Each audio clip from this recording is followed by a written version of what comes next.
का ज़मीन है। अरे इंडिया में हम 1 एकड़ का ₹1,00,000 रेट में खरीद के ज़मीन रखे हैं, ठीक है, गुरुकुल के लिए, हिंदू सनातन गुरुकुल खोलने के लिए उसके ऊपर हम काम कर रहे हैं। तो नेपाल में भी थोड़ा सा अंदर घुसोगे तो ST/SC का ज़मीन नहीं खरीद सकते हो, शेड्यूल कास्ट शेड्यूल ट्राइब वालों का नहीं खरीद सकते हो। तो जनरल ज़मीन गुरुकुल के लिए और बच्चों का शिक्षा केंद्र खोलने के लिए तुम वहाँ पर कम दाम में ज़मीन देखो, स्पॉन्सरशिप हम खोज देंगे। मेरा ऑल इंडिया से लेके फॉरेन तक, अमेरिका, जर्मन, जापान, हॉलैंड चारों तरफ लोग हैं, वो वहाँ तुम्हारे पास डॉलर भेज देगा और वहाँ पर तुम ज़मीन खरीद के गुरुकुल स्टार्ट कर सकते हो। समझ में आ रहा है? तुम ज़मीन देखो, लेकिन कम रेट वाला देखना, ज़्यादा रेट वाला नहीं। और गुरुकुल हमेशा अंदर में होता है। समझ में आ रहा है? और ऐसे गुरुकुल नहीं खोलना है जहाँ पर दान चंदा और भीख का पैसा खाएगा, नहीं। स्वावलंबी वाला गुरुकुल खोलना है, लर्न एंड अर्न मेथड वाला गुरुकुल खोलना है। ऐसा गुरुकुल खोलना है जहाँ पर बच्चे रोजगारक्षम बने, गवर्नमेंट को उल्टा पैसा दें। वो ऐसा नहीं कि भीख मांग के खाने वाला गुरुकुल, नहीं। तो वो तभी पॉसिबल है जब तुम वहाँ पर एरिया में अपना काम करके प्रैक्टिकल दिखाओगे, तभी होगा। और जब तक तुम गुरुकुल नहीं खोलते हो तब तक तुम कुछ भी नहीं कर सकते। समझ में आ रहा है? तुम देखो, भारत को अगर सेकुलर बनाना था तो सबसे बड़ा मिशनरी लोग का जानते हो, एक मिशनरी 90 बड़ा स्कूल खोला है। एक मिशनरी 9,000 कॉन्वेंट स्कूल खोला है। और बाकी पाकिस्तान बांग्लादेशी लोग अपना मदरसा खोला है। तभी तो वो लोग सब कुछ कर रहा है, मार काट बम फोड़ रहा है। और तुम्हारा तो गुरुकुल ही नहीं है। और जो गुरुकुल है वहाँ पर धोती पहना के कुछ लोगों को पोंगा पंडित बना रहा है, तो बॉयलर मुर्गी बना रहा है, कामचोर ठग आलसी बना रहा है। वो लोग को बोल रहा है मंत्र पढ़ो। अरे अभी मंत्र का बात नहीं है, अभी अस्त्र शस्त्र का बात है। अभी माला पकड़ना बाद में, भाला उठाना आगे है। तो वो जब तक तुम ये नहीं बना सकते तब तक तुम कुछ आशा मत करो।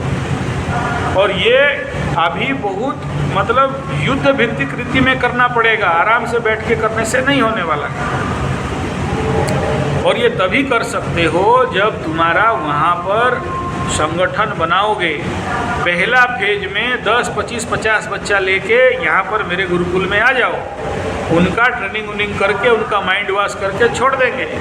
फिर देखना तुम्हारा सपोर्ट में ऑलरेडी 50-100 बच्चे खड़े हो जाएंगे। अब देखो, जहाँ पर भीड़ होता है वहाँ भेड़ होते हैं, लेकिन जहाँ कमांडो होता है ना, तुम्हारा नेता लोग आके तेरा चरण धो के पानी पिएगा।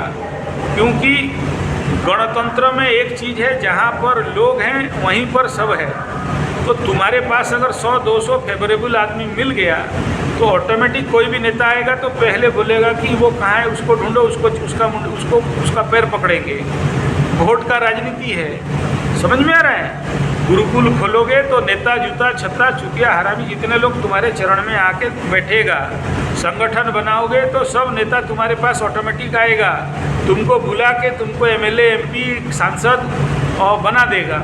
लेकिन तुम्हारे पास कोई नहीं है, तुम अकेले भीगी बिल्ली जैसे घूमोगे, घावरा कुत्ता जैसे घूमोगे, तो तुमको कुत्ता भी नहीं पूछेगा। तो सबसे पहला चीज़ चाहिए क्या? तुम्हारे पीछे मास कम्युनिटी सपोर्ट ऑर्गेनाइजेशन, तुम्हारे पीछे हिंदू सत्ता का शक्ति का जागरण।